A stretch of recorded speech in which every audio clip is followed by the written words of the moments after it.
Hi everyone, it's Lindsay, and I am super excited to be here sharing with you how to make a liquid shaker. So you're going to need a few supplies. Here's a look at what I used on my card today, but I'm going to walk you through this. Now I'm going to go about this in a little bit of a roundabout way. We'll circle back to some of the things that I put on my card later on, but I want to show you the liquid shaker portion first. So I would suggest if you want any color to your liquid shaker and you're afraid that once the liquid moves, it's going to be a white background, go ahead and add some color to your background. You can leave it clear if you want to. That's not a big deal at all.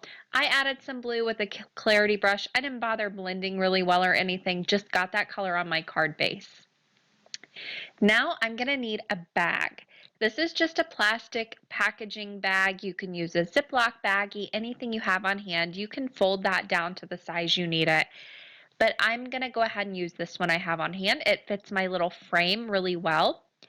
And you're also going to need some kind of frame. Think of this as you would any other shaker. You need to hide your edges, right? So I'm using that wood grain frame from Cat Scrappiness, and I've added some distressings to it. Then I'm going to take some hair gel.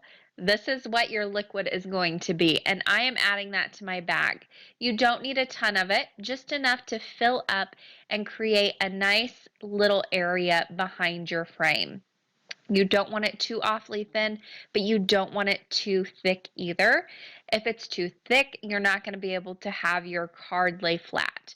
So just use a little bit, spread it out, and keep checking. If you need to add more, you can add more. It's a lot easier to add than it is to take away.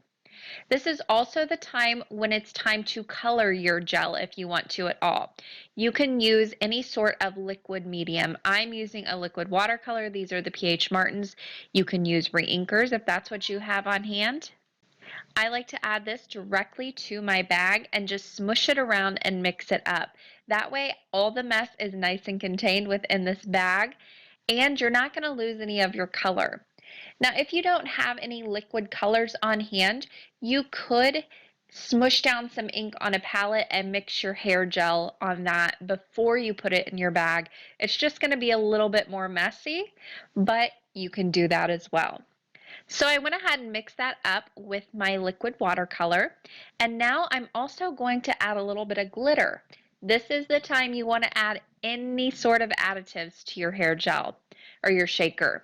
So I'm adding a little bit of fine glitter to this. You could add some sand, you could add some sequins, you could add some seed beads, things of that nature. Just make it fun. This is the whole point of this card. These are such fun ones to give, so make it fun. I mixed up my glitter, and now I'm going to go ahead and seal my bag. I like to use some tape adhesive and just put it right on the top of my Ziploc bag. Now I have it laying on the frame. That way I know that I'm not going to fold it down too small. You want to fold it down to the right size at this point. So I'm just going to go ahead and lay it right over that frame and fold it down.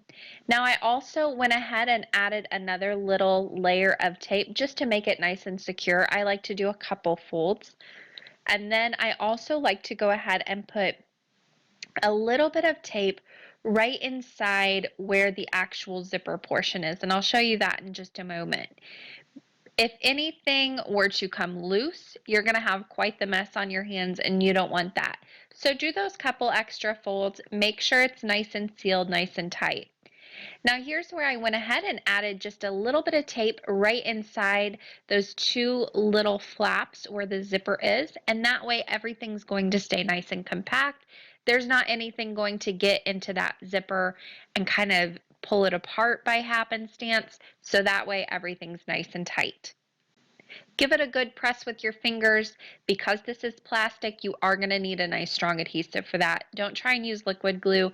It's probably not going to hold. Use a nice dry adhesive on that. Now it's time to start putting this together.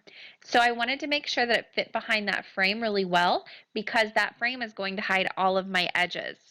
So I added more dry glue to the outside of the frame, and then I'll go ahead and flip it over right on top of my little plastic pouch. That's my liquid shaker now.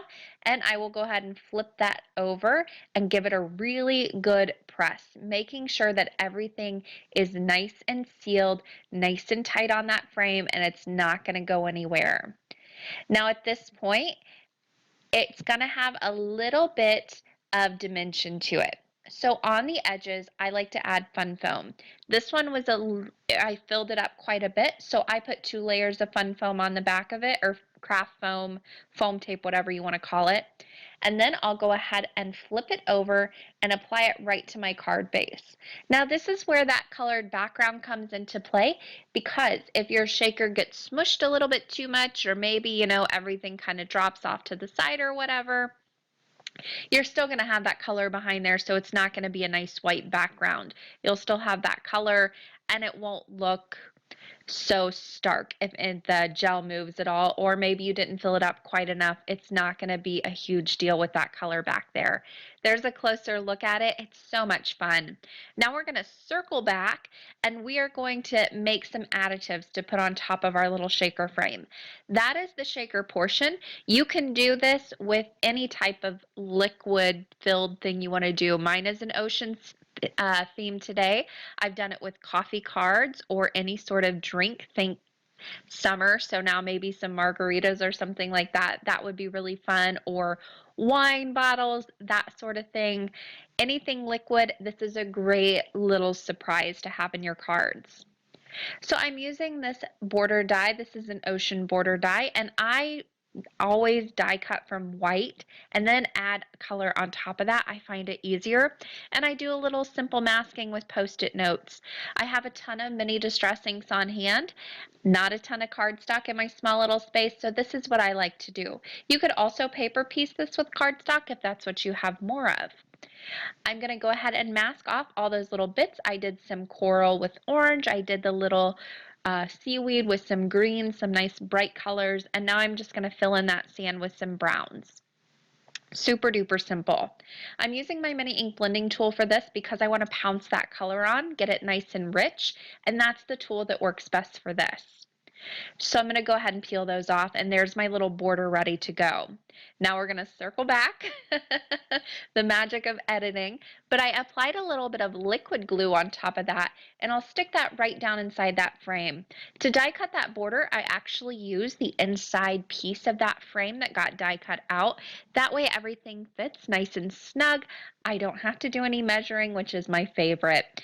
I also went ahead and added a starfish, a seashell, that is a tongue twister, and a little seahorse as well that I added some distress ink on top of.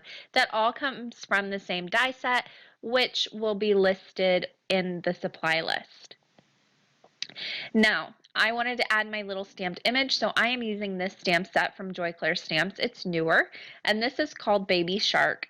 Now let that song get stuck in your head. Oh man, that song is so cute but so awful at the same time. I am going to go ahead and color this guy up. I stamped him with some Memento Tuxedo black ink, and I'm going to quickly blend that out with my alcohol markers. I always stamp a few, and you can see I colored one, and I wasn't happy with the way it turned out, so I went ahead and colored another one very quickly. These are simple images, so it doesn't take too awfully long. I'm only using 2 colors here for the blue, 1 for the little mouth, and then I added a little bit of pink to his cheeks. I did go ahead and fussy cut him out and added some nice black marker to the cut lines so it looks nice and finished. Any mistakes I make, I clean up with a white gel pen too. That's what you've seen me doing there. I went ahead, like I said, fussy cut him out. Now I'm using that same liquid glue, and I went ahead and applied him to the side. I didn't want to cover up too much of that liquid shaker because that is the main focal point, but I still think he was a little adorable addition. I added a happy birthday sentiment on a flag banner right on the top, and this card was done. I hope you guys enjoyed a look at how to make liquid shakers, and I can't wait to see what all you guys come up with and how you utilize this fun technique. Happy crafting, everyone.